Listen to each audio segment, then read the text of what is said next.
There is a difference between what people have always considered traditionally baby blues and postpartum depression, yes? Correct, absolutely. There's a difference between the two, Ed.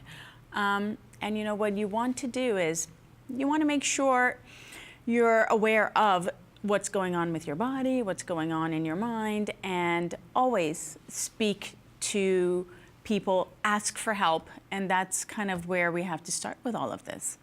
Do the blues, and when they call them baby blues, do they fade away on their own? People seem to feel that that's what I've always heard over the years.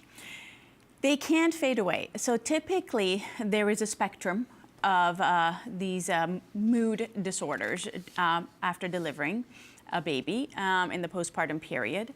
And with the baby blues, they can typically set in around 2 to 3 days after delivery. And they are usually as a consequence of the drop in the hormones that were elevated in pregnancy. So some women, yes, they do feel it. And once the hormones start to raise back up within a week or so, the patients feel much better. And so yes, it does go away on its own. So you're within a couple of days here.